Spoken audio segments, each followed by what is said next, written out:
GCash forgot impin submit a ticket. Paano nga ba? So una, buksan nyo po ang inyong GCash app. And then, i-type mo lang po yung natandaan nyo po na impin nyo po sa inyong GCash app.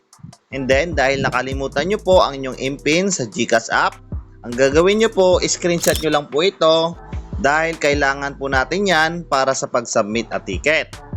And then, ang susunod na gagawin po natin ay pindutin po natin itong help center. Dito po sa may baba, sa may GCash app. And then, pag nandito na po tayo sa may help center, pindutin nyo lang po ito, makikita nyo po ito, chat with Gigi. So ayan, pag nandito na po tayo sa may chat with Gigi sa help center ni GCash, so ito po yung gagawin po natin. I-type nyo lang po ang submit a ticket. So ayan, and then i-enter po natin. Pagka-enter po niyan, so bibigay po ng link si Gigi na submit a ticket. So ito yung gagawin po natin, pindutin natin itong submit a ticket. Pag nandito na po tayo sa submit a ticket, a reminder lang din po na dapat po kapag nag-submit po kayo a ticket sa GCash, ay alam nyo po ang informasyon o detalye ng inyong GCash account. Dahil sasagutin po natin yung mga nandito na form. So una po, ang gagawin po natin ay kailangan lang po natin na ilagay ang email address. So, ibig sabihin po niyan, yung nakaregister po sa inyong GCash account. Pwede naman po yung email address na active po na ginagamit nyo po para in case po na nagbigay po ng email si GCash, ay dyan po mismo magpapadala sa inyong active email address. And then, ang pangalawa, ito po yung register full name. Ilagay po natin ang ating full name na dapat po ay tugma at pareho sa inyong GCash account. And then, ganun din po ang inyong mobile number. So, ilagay nyo po yung nakaregister na mobile number sa inyong GCash account. Dito sa may category, so ayan, tandaan nyo po itong category dahil impin po ang pag-uusapan natin at hindi natin mabuksan ang ating GCash app.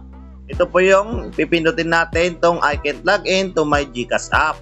So yan, pindutin nyo po yan. And then meron po itong pangalawang tanong, select which statement is most relevant to your case. Dahil nakalimutan nyo po ang impin ng inyong GCash account o GCash app, select po natin yan. So ito yung pipindutin natin, my impin is not working. Dahil impin po yung pinag-uusapan dito, so pindutin po natin yan. So yan, and then ito yung next na form, your account type. So ayan, iba-iba po yung account type po natin ating GCash app o GCash account. So ayan, dahil regular lang po tayo, regular account.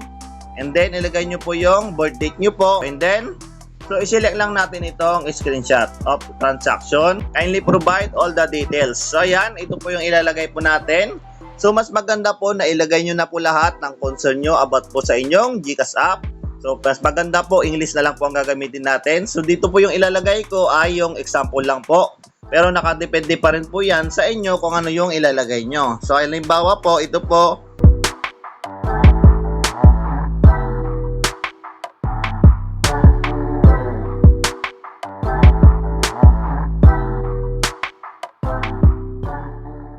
So, example lang po yan. So, depende pa rin po yan sa inyo kung ano yung ilalagay nyo na concern nyo po about po sa inyong GCash account.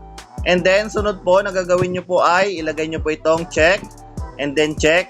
And then, yung sinasabi ko po kanina na attachment, yung file nyo po. Then, bago po kayo mag-submit, dapat po ay i-review nyo po ng mabuti. O dapat po ay alamin nyo po yung detalye na nilagay nyo kung tama po at tugma sa inyong GCash account. And then, so scroll down lang po natin yan. I-review nyo lang po ng mabuti.